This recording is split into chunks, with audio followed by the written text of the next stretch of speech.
Hrant Dink was born in Malatya, Turkey in 1954. He moved to Istanbul with his family at the age of 5. In Istanbul, he and his 2 siblings attended the İncirdibi Elementary School and stayed at the school's camp in Tuzla during the summers. It was at this school that he met his future wife Raquel of the Silopi Armenian Varto tribe. In the 1980s, Hrant Dink and his wife took over the management of the Tuzla Children's Camp, which had served as a second home for them and many other Armenian children. The camp was later seized by the state, part of a broader campaign of extrajudicial expropriation of the property of minority foundations. During this period, Hrant Dink was detained 3 times. Bizi oradan attılar. Attıktan sonra en son geçenlerde sizinle de gittik, gördünüz orayı. Müthiş bir harabeydi. Hiç kimse için kullanmadılar. Yani alıp orayı ne bileyim bir özürlü çocuklar için, aynı maksatlı bir iş için kullansalardı. Ya da yetim çocuklar için, ya da çocuklar için, ya da yaşlılar için, ne bileyim yani o yaratılan şey bir devamlılığı olmuş olsaydı, ya bir şeye yarasaydı yine bu kadar gam yemeyecekti. In the 1990s, when the war in Turkey's southeast was at its most intense, Armenians were frequently vilified and subject to racist abuse, despite having no connection to the events. In an effort to combat this widespread hate, a few intellectuals of the Armenian community founded the newspaper Agos in 1996, with Hrant Dink serving as editor-in-chief. The first bilingual newspaper to be published in both Turkish and Armenian, Agos aimed to strengthen the bonds among the diverse elements of the Armenian community whose ties to its mother tongue had grown weak, and to build bridges between the Armenian community and public at large in Turkey by bringing together the concerns and major news items affecting both. Over the years, Hrant Dink wrote and spoke on a wide range of issues, including democratization, identity politics, relations with the European Union, relations with Armenia, cultural heritage, problems in education, and coming to terms with the past. One of the central focuses of his speeches was democratization in Turkey and the creation of a just and equal society. Ben orada yaşamak istiyorum. Orada yaşayacağım, sonuna kadar da orada yaşayacağım. Benim ilacım, her şeyim orası. Ve orada insanlarla kurduğum ilişki. İnanılmaz bir kavga içerisindeyim. Kavgayı da Ermeni olduğum için, Ermeniler için yapmıyorum yani. Ben o Türkiye'nin, bölgemin, insanların, oranın da cennet olması için yapıyorum. Ve Ermeni sorunu, bütün genel sorunlar içerisinde sadece bir tane sorun. Türkiye Cumhuriyeti yurttaşlığını, yurtseverliğini ve Türkiye'li kimliğini hele de hiç kimseye öyle bedavadan terk etme. Sen önce kendi kafanda vur. Ben kimim, ben neyim bu ülkede? Türkiye'de yaşayan bir Ermeni nedir? Önce onu vur. Yeri geldiğinde Türk'üm dedirteceksin bana, yeri geldiğinde Ermeni dönü diyeceksin bana. Yok öyle yağma. Ben Türkiye'liyim ve Türkiye Ermenisiyim. When Agos published an article in 2004 suggesting that one of Turkey's national heroes, Sabiha Gökçen, the adopted daughter of Turkey's founding father and the country's first female fighter pilot, had Armenian roots, Hrant Dink became the target of an organized and systematic campaign on the part of the army, politicians, the media, the judiciary, and nationalist groups. He was openly threatened. Legal cases followed one after the next, as did convictions. Benim üzerime gelinmesinin temel nedeni nedir? Özellikle devletin derinliğinin bana haddimi bildirme operasyonu var şu anda benim karşımda. Çünkü bana bunu kendileri söyledi. Genelkurmay yayınladığı bildiride bu haberi yayınlayan kişi ülkenin birliğine ve bütünlüğüne nifak sokmak. Ertesi gün münasip bir şekilde bir yerlere götürüldüm ve bana sana haddini bildireceğiz dendi. O gün bugündür de ben 301'de devam ediyorum. Haddim bildirilmeye çalışıyorum. In the middle of the day, on January 19th, 2007, Hrant Dink was shot twice from behind and assassinated as he entered the Agos building. Hrant Dink menfur bir suikasta kurban gitmiştir. Gazetesinin önünde yaşamını yitirdi. Şu anda yaklaşık 1500-2000 kişilik bir kalabalık olduğunu tahmin ediyorum. Most Turks are There is conclusive evidence that the police, gendarmerie, and other groups knew of the plot to murder Hrant Dink beforehand. The legal proceedings related to the case began in 2007 and are still ongoing today. Yet to date, there has been no serious investigation or prosecution of those who made Hrant Dink a target, threatened him, or turned a blind eye to what was happening. The people responsible for his murder still have not been identified or punished for their crimes. Yaşı kaç olursa olsun, 17 veya 27 olsun, katil kim olursa olsun, bir zamanlar bebek olduklarını biliyorum. Bir bebekten bir katil yaratan karanlığı sorgulamadan hiçbir şey yapılamaz kardeşlerim.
Anadolu'nun hemen her yerinde eğer bir kültür, bir kimlik, bir varlık 3 milyonu aşkın kimliği yaşıyorduysa ve eğer bunlar bugün yok idiyse biraz da tarihi niye yok bunlar diye okumak lazım. Yani iyi ki yoklar diye değil de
nedir mesela sizlerden ayrıcalığı? Polis olamıyorum. İnanın çok iyi bir mesela cinayet masası polisi olabilirdim ben. Çocukluğumda arzu ederdim. Ama yok bu imkanım benim. Çünkü ben bir güvenlik sorunuyum bu ülkede. Güvenlik kitabında bir ders konusu.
Hrant'ın arkadaşları. Dear friends of Hrant, dear friends of Hrant Dink, it's been 18 years ago when, around this time, an assassin, a gunman, was roaming around here. And 18 years ago, some security officials who were indeed assisting the assassin, they were also out at large. And the instigators, they were also having their eyes right here. So 18 years ago, Hrant Dink, he was shot down and fell to a heinous murder. But those assassins, instigators, the ones that have built this darkness, they were not really aware of one fact. Perhaps it has been 18 years since this assassination, but for the past 18 years we are here all together with the hope and encouragement we all inherited from Hrant, and we are all here and we stand here. Thank you so much for being here. We are all Hrant, we are all Armenians.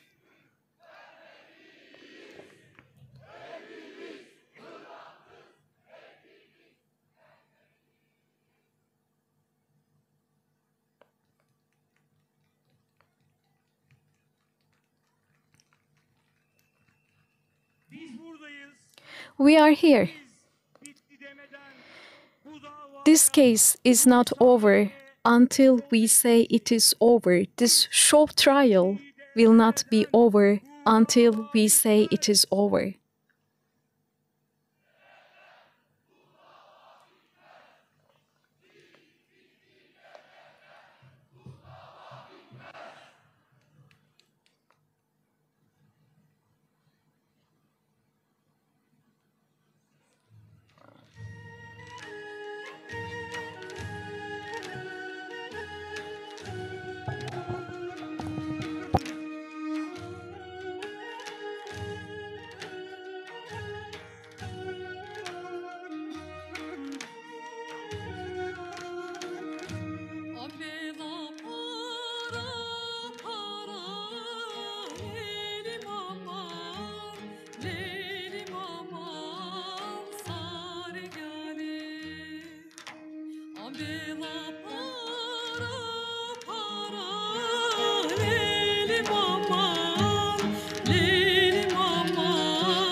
For the past 6,570 days, dear friends, we have been calling for justice.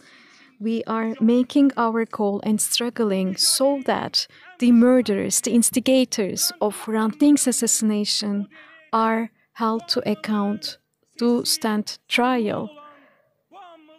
In every commemoration, we have our friend Bülent Aydın, who has been with us for the past 18 years. He could not be with us today due to a health issue. He's well, he's recovering, no worries. He will be with us on the 19th anniversary of Hrant Dink's assassination, and on this occasion, let us salute Bülent Aydın as friends of Hrant. Açkin mernem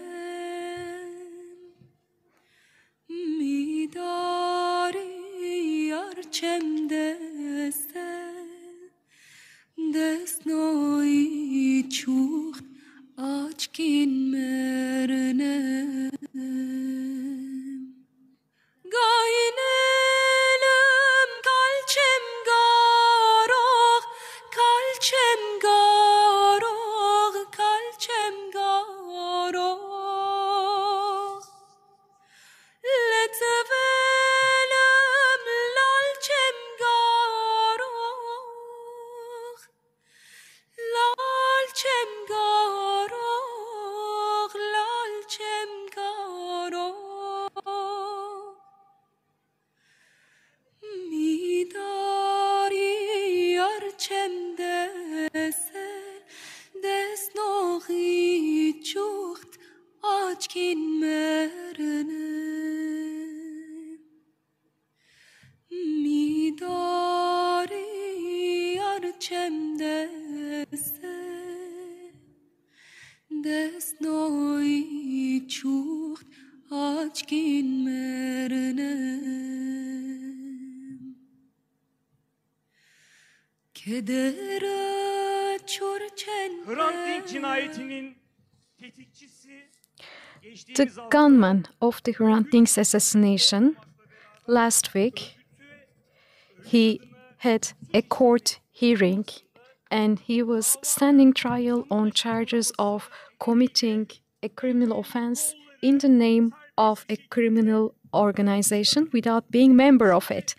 And now the gunman is out there at large, right among us, because the charges were dropped due to statute of limitations. And we know this because this darkness was created. And now they are protecting the assassins. They are also the instigators. They're also making this gunman and taking his photos with other assassins and then servicing their photos to the media. Dear friends, Agos newspaper, founded by Hrant Dink, continues his legacy so successfully. Please take this issue, this current issue of Agos newspaper. There is a very, very strong tagline. And it says that life does not have any statute of limitations. The truth does not have any statute of limitations. Murderers shall be held to account by people.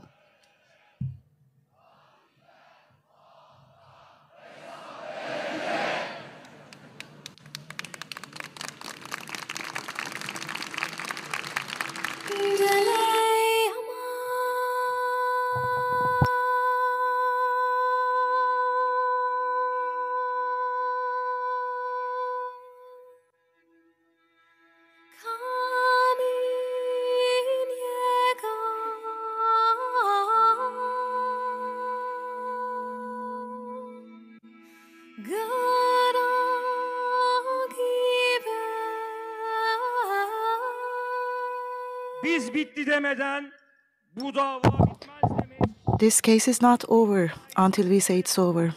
And all those people who prepared the murder, all those people who put him on target, and all those people who protected the gunman like it was a show trial, all those people who didn't even move a finger knowing that who killed him, all those people must be convicted of the crimes that they have committed, and we are not going to bring an end to this file of this case until we say it's over. And that is why we have gathered here. That's why we would like to welcome you. That's why we are here. We are here, Ahbarik. We are here, Ahbarik.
There are people who are not with us right now, a lot of people who are not with us.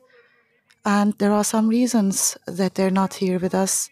Some of them have lost their lives, they passed away. Some of them are on exile, and some of them have been behind the bars, lawlessly, unlawfully. And there are some very important figures among them.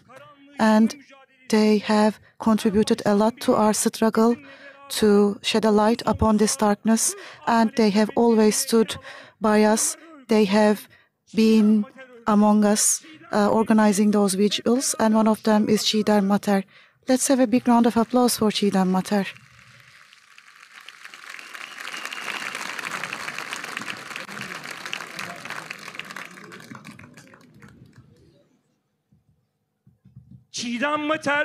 Çiğdem Mater is a convict of Gezi movement. And we all represent Gezi here. And Gezi represents all those people who call for freedom. 5 friends of ours are now facing very heavy convictions. And Çiğdem Mater, you cannot steal her away from us. Without her, we will not accept to organize these things without her. She is always with us, and she is a friend. Everywhere is Taksim, everywhere is an uprising.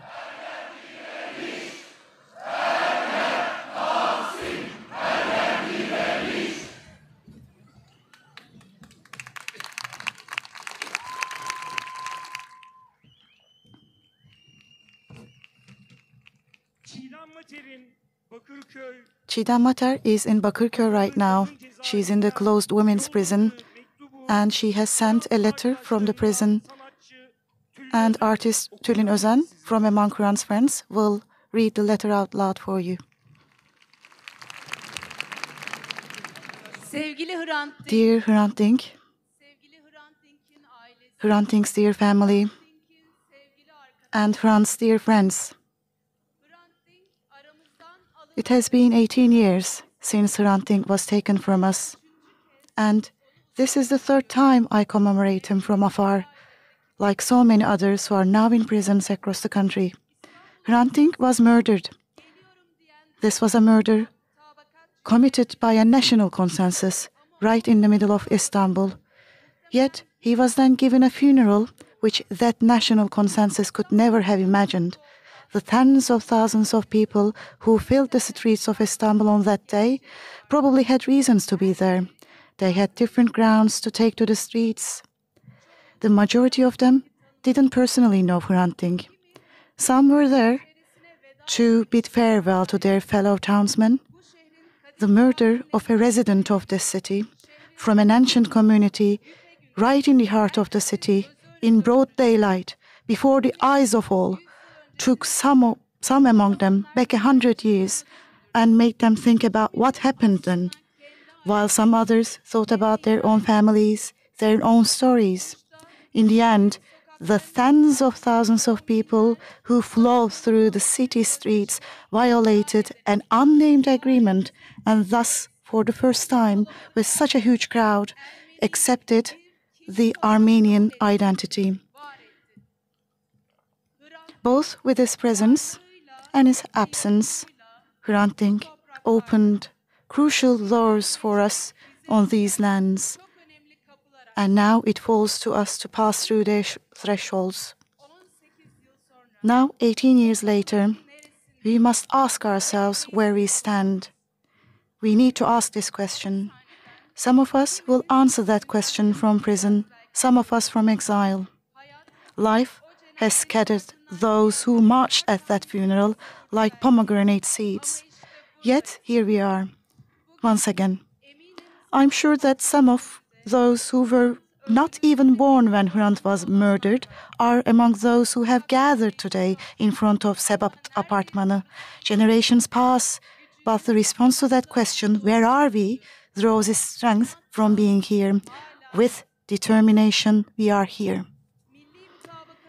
We are here with the hope and determination of those who raise their voices to object to this national consensus, those who know that we cannot build the future if we don't face the past, and those who don't hold back from demanding peace. Our task then is to pass through the doors Hrant Dink opened for us, to speak, listen, and understand, and find ways of building a new future.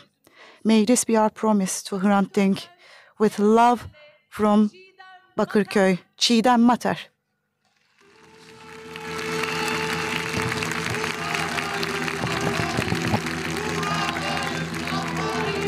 Buradayız ahbarik. We are here, ahbarik.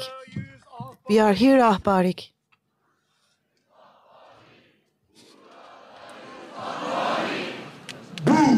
Daha başlangıç. This is only the beginning. We will continue our struggle.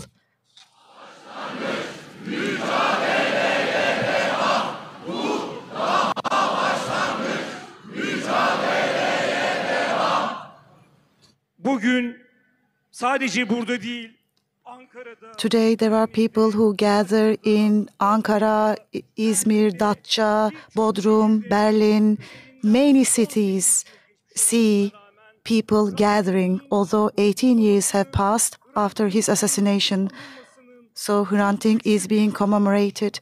And there is a very strong reason why this is happening. We are now confronting 1915, and we are now holding the assassins accountable. We are demanding the trial of Hrant Dink's assassins. We know that our freedom lies in those things happening. We have talked about that before. Hrant Dink always had the capability of smiling in the face of disasters. He was a very courageous man, and we have noticed that walking all those long pathways, is possible with determination. It was thanks to Hrant. We also saw that it was possible to imagine peace and fraternity. We also saw in Hrant's face that all differences can be in the same spot. He was such a generous man, and we saw all these traits in his face, and the values that he represented showed us hope as well. And therefore, we are always going to cry out, hope. And for this, in spite of fascism, you are my brother, Hrant.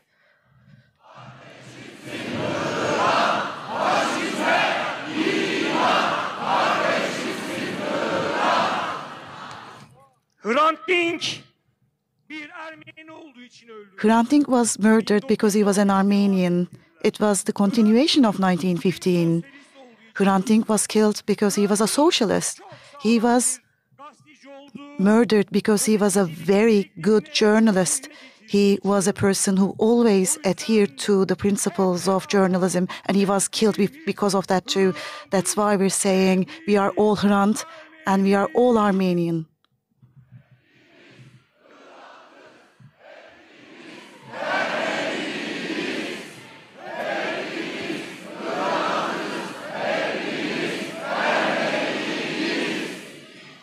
Hrant Dink bütün mücadelelerin birbirine Hrant Dink also showed us that all struggles are interlinked with one another. Like all Hrant's friends, there are friends who have been sentenced to different.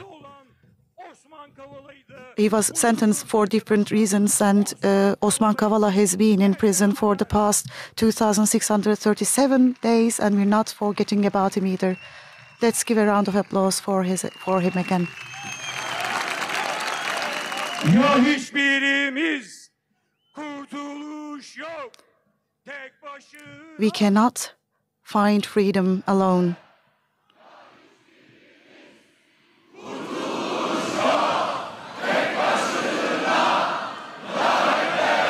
There is no liberation alone. We're going to fight together. Thank you very much. Osman Kavala sent a note from Silivri prison, and Hrant's friend Eraslan Salam will read his letter out loud for you.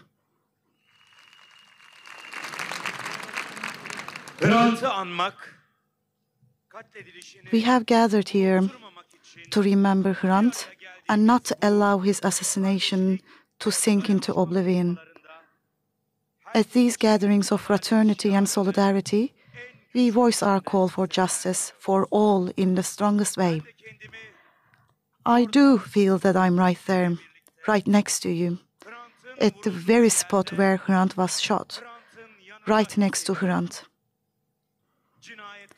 Despite all the murders, massacres, and all forms of tyranny, I keep my hope that we shall ultimately see the days when peace and justice prevail. I demand justice for Hrant, and I demand justice for all the citizens. Osman Kavala.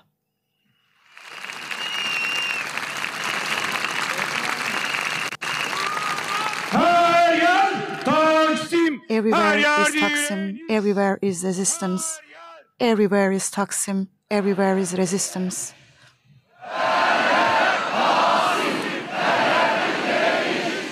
Osman Kavalaları, Çiğdem Osman Materleri, Kavala, Çiğdem Mater, and the likes, leave them alone. Instead, chase the murderers.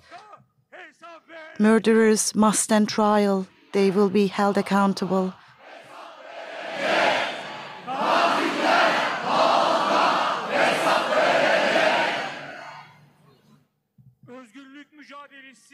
The struggle for liberation and freedom, they've been involved in that. They also raised their voice for peace. Selahattin Demirtaş, Figen Yüksekdağ have been in prison for thousands of days. Long live the fraternity of peoples. Long live the fraternity of peoples.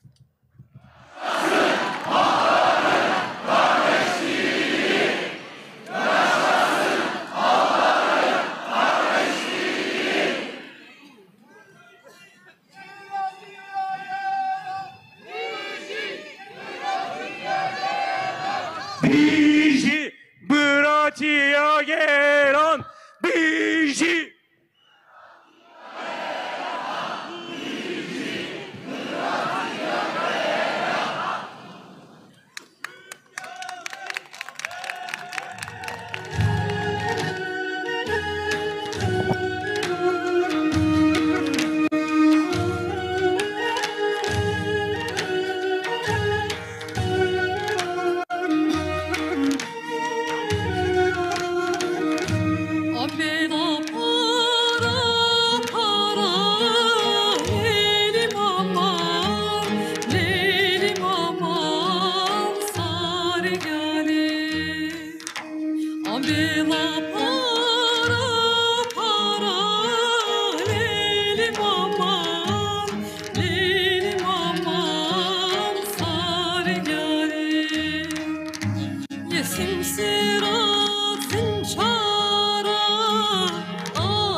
Polaris, Hrant Dink, Polaris, Dink, Polaris, Hrant Dink.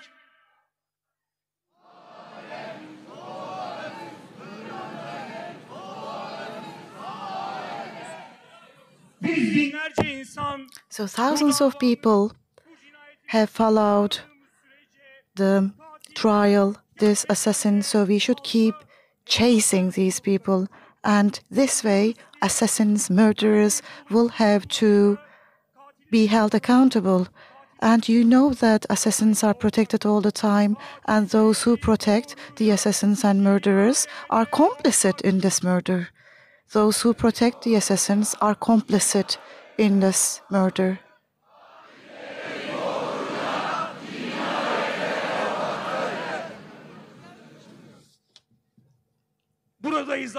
We are here, Ahbarik. We are with you. So it's been 18 years since that happened, but for the past 18 years, murderers have been chased by us. And all those people who organize short trials have been chased by us. We know how important it is to keep up with the struggle, and we are here to share the pain of lacking you. Because all those people who have gathered here, we really long for you. We really miss you a lot. We are all Hrant, we are all Armenian, and that's why we are here. We are all Hrant, we are all Armenian.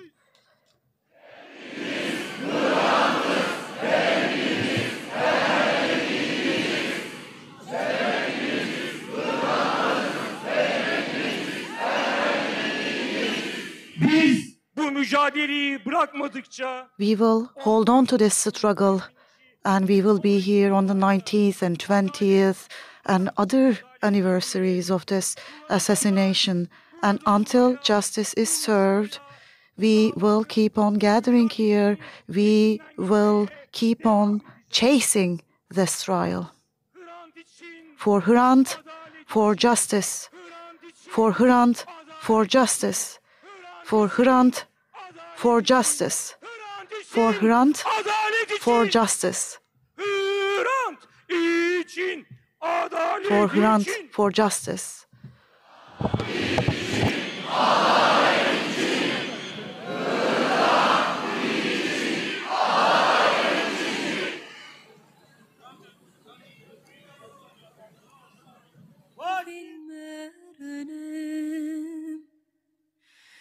İm yari boyin merne,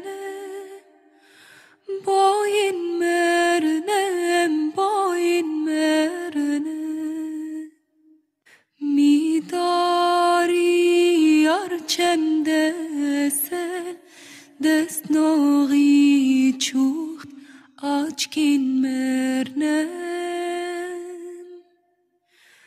Midari arçemde sen dest nogi çuht açkin merne. Gaynelim kalçem garog, kalçem garog, kalçem garog. Letvelim lalçem garog, lalçem garog, lalçem garog.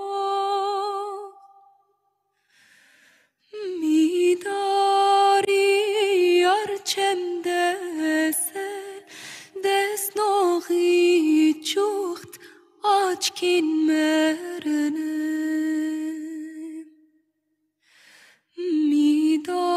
Midari arçemde sen dest nogi çuht açkin merne. Kedere çorçen perum, çorçen perum, çorçen perum. İm yari çlorçen perum. Bizler Hrant'ın arkadaşları, We are Hrant's friends. And we have gathered here in the convincing voice that Hrant has. And we are also building our struggle on his legacy with determination. Hrant Dink is a friend for all of us, and we are his friends too. And we are going to definitely hold all those people accountable who were involved in it. And this is about confronting 1915. It's about the struggle that we have been waging for liberation and freedom. And murderers will be held accountable. Murderers will be held accountable.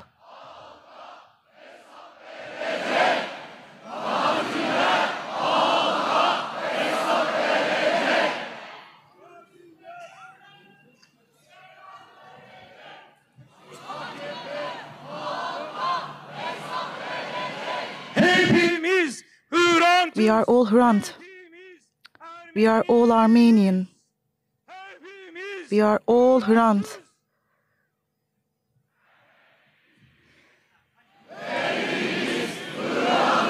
We are all Hrant. We are all Armenian.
arkadaşımızı anmak için hepimizi In order to commemorate our friend, I now invite you all to observe a moment of silence and we will heed to Hrant Dink himself. Hangi karısından olmuyorum? Yaşlı bir bey beni telefonla aradı.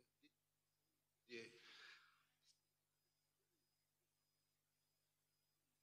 Sivas'ın bir gün One day, I received a call from an elderly gentleman in a town near Sivas. Son, he said, we've been looking for you, and now we've found you. There's an old woman here, and she must be one of yours. This woman has consigned herself to God's mercy. If you can find her relatives, tell them to come and get her. And if you can't, let us say our own prayers over her and bury her here. Okay, I said, I'll make some calls. Her name was Beatrice, and she was 70 years old. She was visiting from France. I made a few calls, and in 10 minutes I had tracked down her relatives. We all know each other, because there are so few of us. I went over to the relatives' store and asked them, do you know anyone who meets this description? The middle-aged woman in the shop turned around and said, she's my mother, just like that. So I said, well, it's like this. Where is your mother? So she lives in France.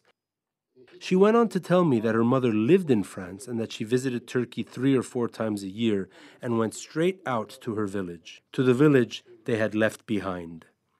As soon as I told her what had happened, she immediately set out on the road. Next day she gave me a call. She found and identified her mother. She cried. I asked her if she was going to bring back her mother's body. Dear brother, she said, that's what I'm trying to do, but there's this uncle here who keeps trying to talk me out of it. Still weeping, she handed the phone to the man. I got angry at him. Why was he making this woman cry? My son, the uncle said. I didn't say a thing. I told her, my girl, she's your mother, she belongs to you. But if you ask me, you should leave her here, to be buried here. The water has found the way to its crack, I said. And at that moment, I was undone. Undone by this old Anatolian expression, this old way of looking at things. Yes, the water had found the way to its crack.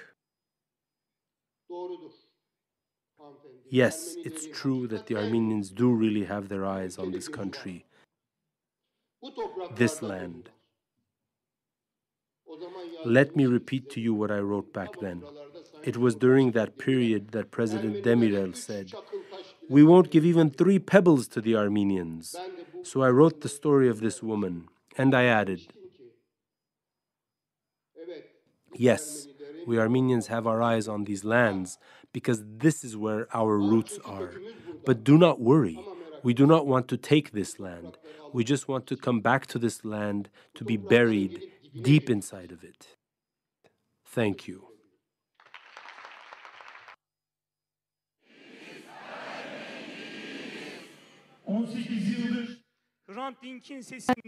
Years, we listen to this address from Hrant Dink's voice. The water has found the way to its crack, and every time we hear his voice, we have tears in our eyes, and we once again remember what kind of a person, what kind of a tongue, what kind of a soul, what kind of a person was taken away from us, what kind of a struggle he was waging, what kind of a convincing person he was. We all see that, and this is the very reason why they assassinated Hrant Dink, yet they failed to kill the truth. So this is the very indication that they cannot kill the truth. So it has been 18 years since the assassination, since the murder, and we are also here, and we all grow up with this unsolved assassination, and we stand here, we are here, Ahbarik. We are here, Ahbarik.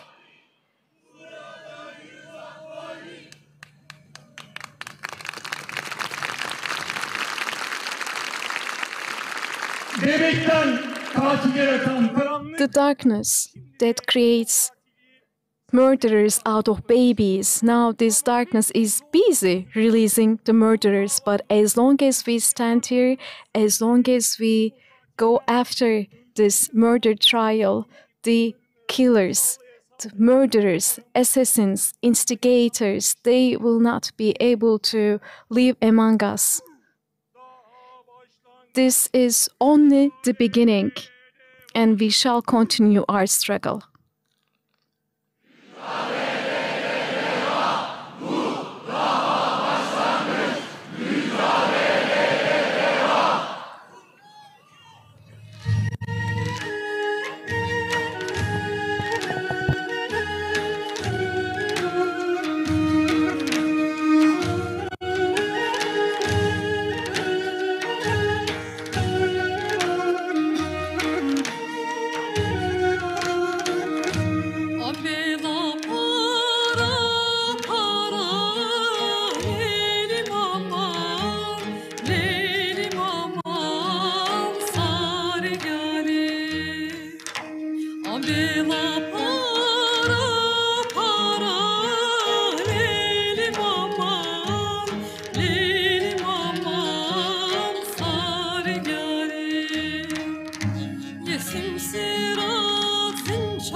Last year, we had very important friends of Hrant with us who were here with us last year, but we lost them.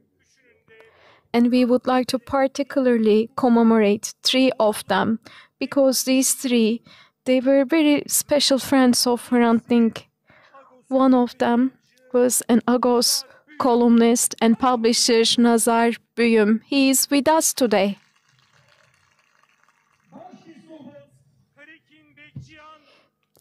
Archbishop Karakin Bekçiyan, he is with us today. Aras Publishing House founder Yetvart Tomasyan, our Tom Ahparik, we lost him, yet he is with us today. He is here with us, and he will live in our struggle. We would like to offer our condolences to all their loved ones and to the Armenian community. This year, we have a commemoration address from one of the friends of Hrant, a writer, a publisher, and also our Tomo Ahparik's sister, Takuhi Tomasyan.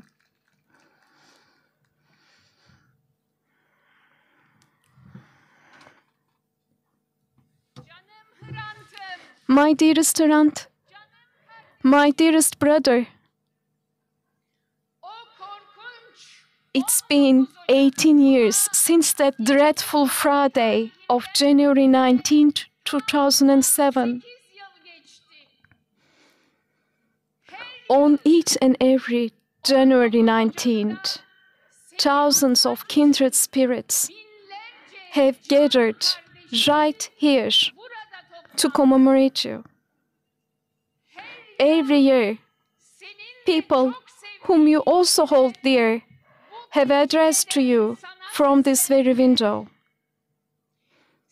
They talked about your love for human beings, the earth, justice, democracy. They talked about your passion for peace and freedom. They cursed the hands that dared to touch you. They cursed the climate that paved the way for these hands.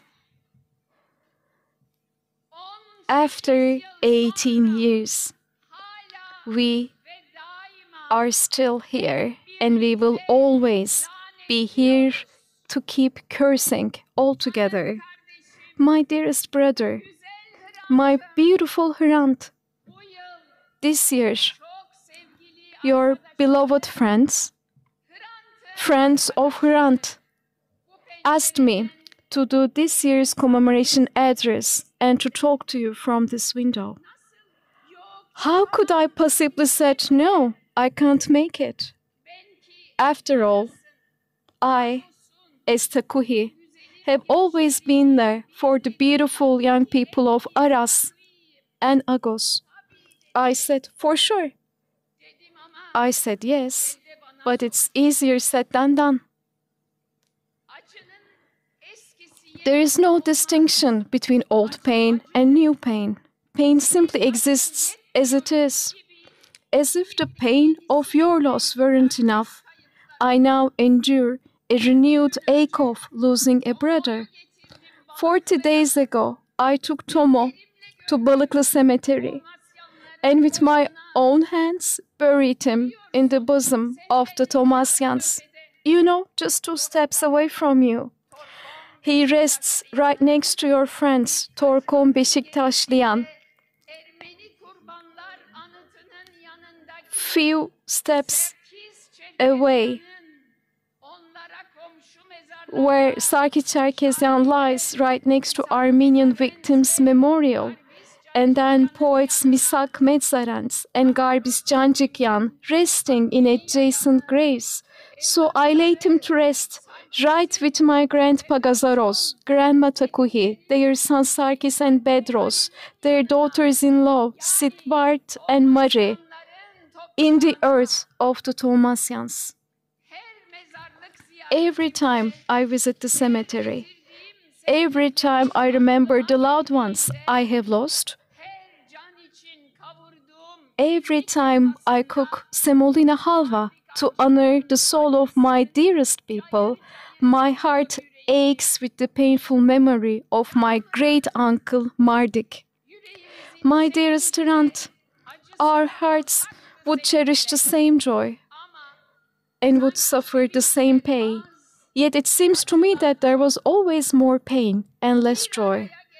Whenever we came together, the songs were laden with sorrow. When Raquel sings the folk song with her poignant voice, yes, pulpulem, mi pununem, sarine, sirdas potse, sirdas hotse, meche, liki, arine. Translated as, I'm a nightingale, I have a nest out there on the mountain. There is a fire in my heart and scars in my heart, full with blood. So every time Raquel sings this song with her poignant voice, the century-old painful sufferings of our ancestors, whether shared or unshared, find their voice.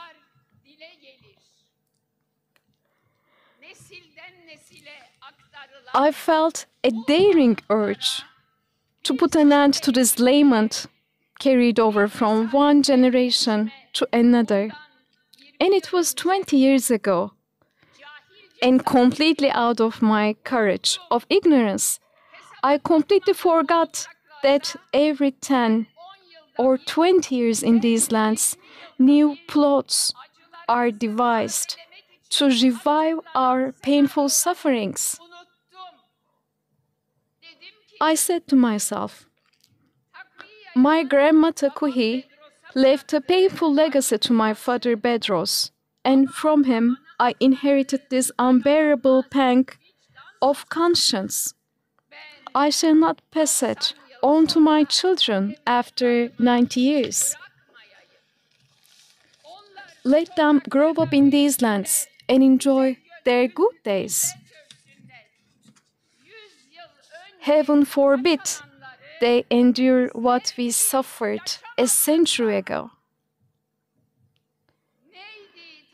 What kept hurting my grandma Takuhi's conscience, dear friends? Let me tell you. In her late 20s, my grandma Takuhi from Çorlu agreed to marry my grandpa Gazaros Efendi.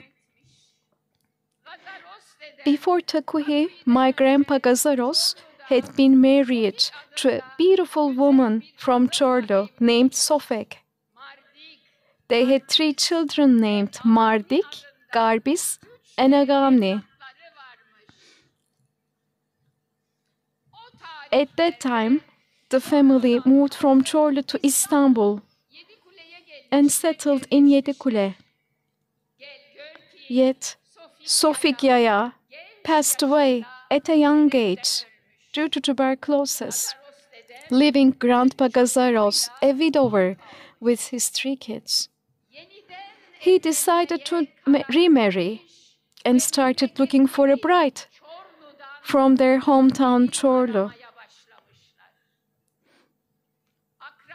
His relatives joined forces and convinced Takuhi and got them betrothed. So as not to intimidate the bride-to-be, Gazaros Efendi downplayed the number of his own kids and passed on the message that he had 2 children instead of 3.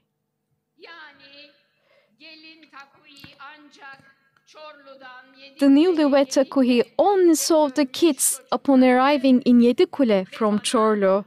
She saw the kids and she said, "You told me there were only 2 and I accepted that. Had you not deceived me, I would have accepted 3. Now that the truth is all out, I will only care for 2 of them as my own, but the 3rd must return to Çorlu with his grandparents after the wedding to live and grow up there."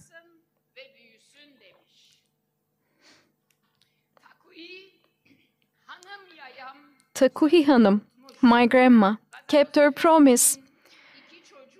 She took the 2 children of Gazaros Efendi into her heart, loving them dearly and raising them. Meanwhile, she also gave birth to 2. My father Bedros was born in 1911 and my uncle Sarkis in 1913. Grandma Takuhi's joy lasted only for 5 to 6 years. The calendar already marked the cursed year of 1915. Some might wonder why that matters. I know, on the one side you have places like Adana, Sivas, Kayseri, Van, Erzurum, Erzincan, and on the other hand the Thrace, Çorlu, Silivri, Tekirdağ, and Malkara. After all the Armenians living in the war zones were to be deported for the sake of their safety, their own safety, right? Has anyone ever committed a crime? Has anyone ever been sentenced for a wrongdoing? So what's the point of collectively punishing an entire people?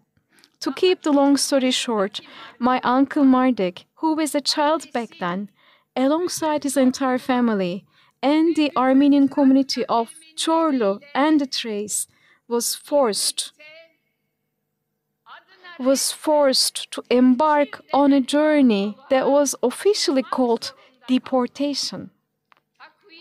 Since that very date, Grandma Takuhi never knew how to smile again.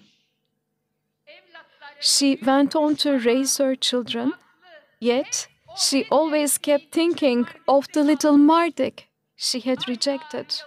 Months and years went by, yet Grandma Takuhi never lost her hope of finding him alive. She did everything in search of Mardik, but to no avail. No one had ever known of him or seen him. Mardik should be a grown man by now. He should become a lad. Who would ever know? Perhaps he became the adopted son of a family. Perhaps he was assimilated as a Kurd or a Turk. Or perhaps he grew up at one of the orphanages run by American missionaries. My grandma never ever considered the likelihood of Mardik being dead. By 1957, when she passed away at the age of 80 due to sarcoma, she had endured immense suffering much like all the daughters and sons of her people. Yet, none of these sufferings were as painful as her pang of conscience. My father Bedros shouldered this sorrowful legacy from his mother. He kept writing letters addressed to Armenians scattered all over the world and tirelessly searched for Marduk. He also departed in disappointment in 1975 without finding a single trace of his stepbrother. As for me, I inherited this pang of conscience from my grandma and my father.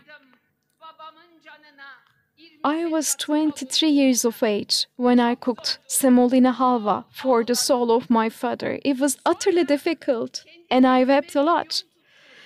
And in my grief, I found a way to hold on to the life. I started talking to my father as if he were alive and sitting right across from me. I would ask him questions, and I would answer instead of him. These conversations started helping me out. And every time I cooked semolina halva, I remembered him and his loved ones. And I came to think and believe that this gesture of mine somewhat brought happiness to him in his resting place. Fast forward to the 80th anniversary of 1915. I suddenly thought of my uncle Marduk. When I cooked semolina halva for the soul of my father and my loved ones, usually I would not have the courage to think of him. So I made a decision. I would come to terms with this pang of conscience I inherited from my grandpa and my mother, and I would not pass this heavy burden on to my children.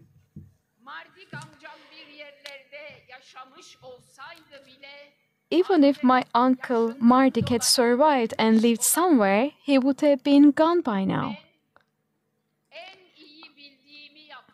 So I resorted to what I know the best. I cooked semolina halva for his soul. From that moment on, every time I cook semolina halva, I do remember Uncle Marduk, and I also ask those tasting it to commemorate him as well. I believe that in this way, Grandma Takuhi would finally peace in her resting place. My father, who departed in disappointment and on watch, would finally close his eyes. And most notably, I would find the peace of mind in not passing on a painful legacy to my children. And I had it all. It was such a relief. Don't even ask about it. Remember I just mentioned my courage of ignorance? This perfectly describes how things transpired. In 2007, on the 19th of January, on a Friday, just around this time, right here, they shot down my dearest soulmate, Hrant. Imagine, I was doting on my children, my nephews and nieces, all the young ones, so that they no longer hear the painful stories we inherited from our elders, so that they could live to the fullest and enjoy in these lands. How could I have dared to be so ignorant? In broad daylight, right in the heart of Istanbul, right before our eyes, they assassinated an Armenian journalist.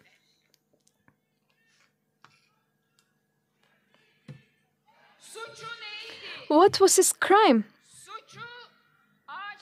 His crime or fault was obvious.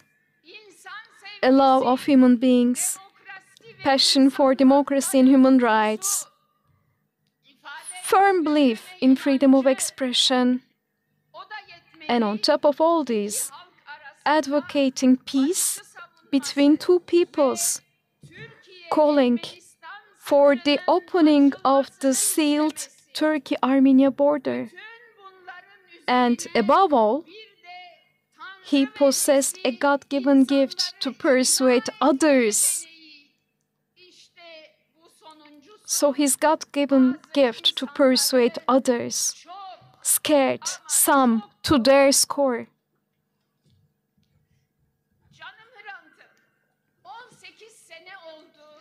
My dearest Hrant, it's been 18 years. Just as my grandma Takuhi could not accept Uncle Mardik's death, I cannot and will not believe in your passing. I simply cannot accept it.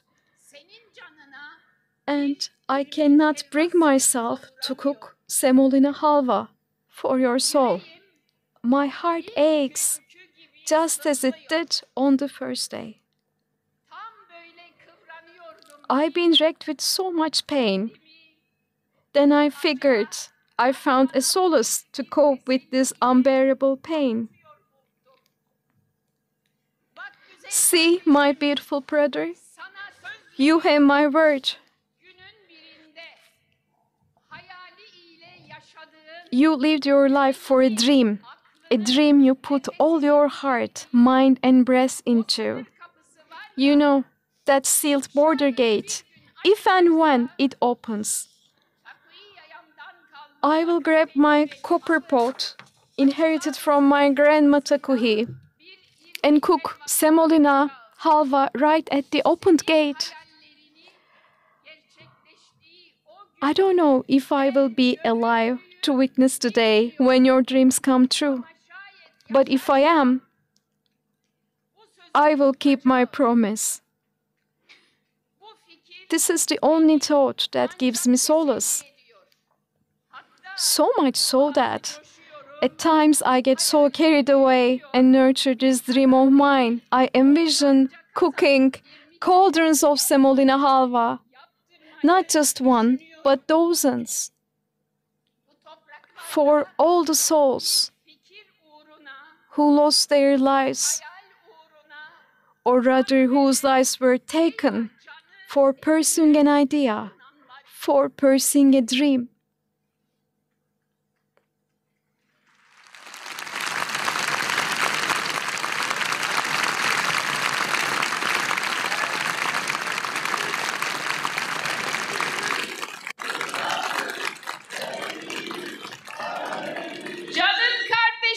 My dearest brother, every time we sat together and making such dreams, your eyes radiated brightness, your heart beamed with joy.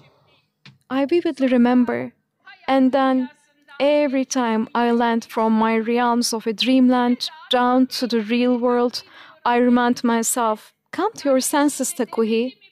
Didn't your brother also say, in this country, nobody ever hurts doves? And look what happened. Didn't they hurt the most open-hearted of all doves? It's not because I'm doubting my age or my health years. Yet I do not believe.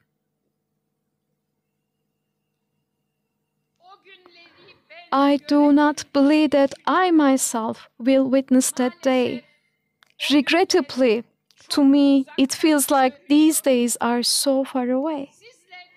Yet, I want to believe that you will be able to bear witness to that day. So here is my last will to you. Please make my dream come true. And when that day comes, cook semolina halva on my behalf. Take your pans and pots. Go to the border gate in cars. Serve the halva to the people on both sides of the bank.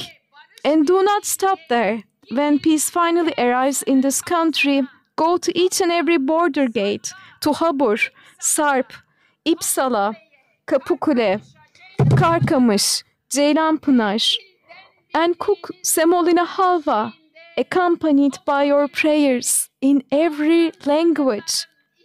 Serve it to the peoples on both sides of the borders.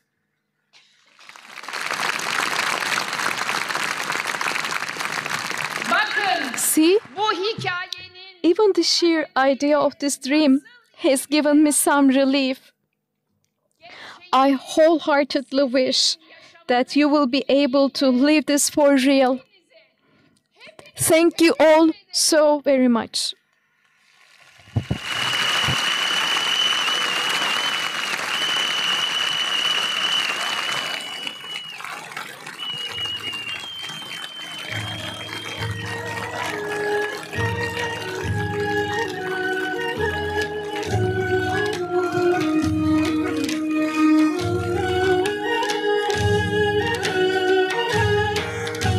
Hepimiz Hrant'ız. We are all Hrant. We are all Armenian.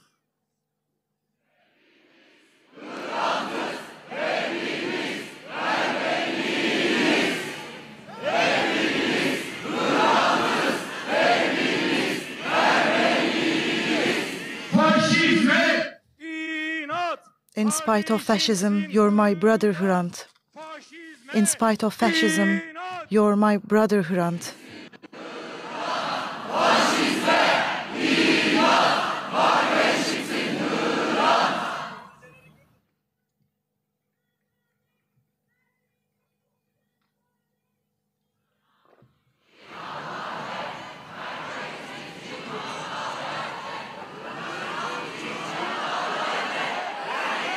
Hrant'ın arkadaşları, Hrant's friends, Hrant Dink's friends.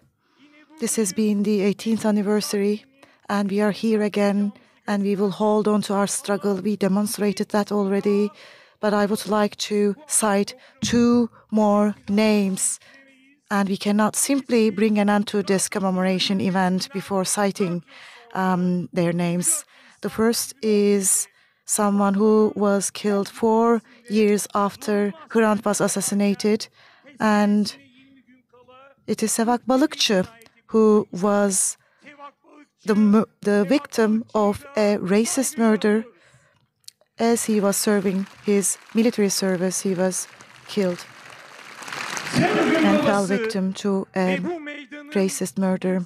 Sebat's father, Garbis Balıkçı, is also a person from these squares. However, on the 24th of April 2022, as he was preparing to remember his son, lost his life as well.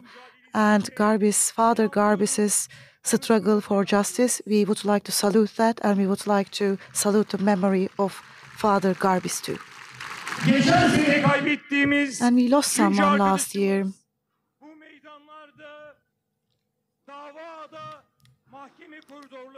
He was with us on these streets, in the courtroom. Tevrat Balıkçıoğlu, Hakan Balıkçıoğlu, the lawyer, was also with us all those times, and he lost his life last year, and we would like to commemorate him and salute him again. As we have commemorated them as well, we are concluding the commemoration. Glad to have you here, glad to be together with you.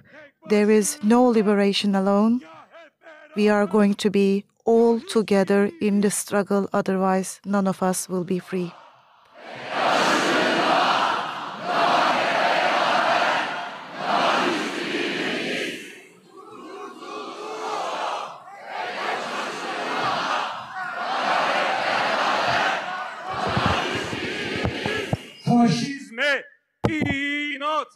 In spite of fascism, you're my brother, Hrant. In spite of fascism, you're my brother, Hrant.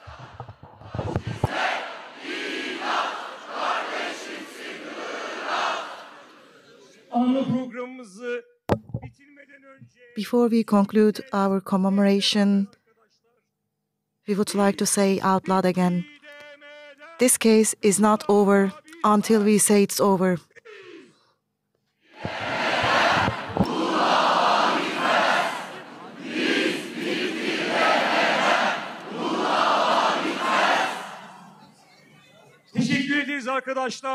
Thank you, dear friends. Thank you very much. Glad to have you.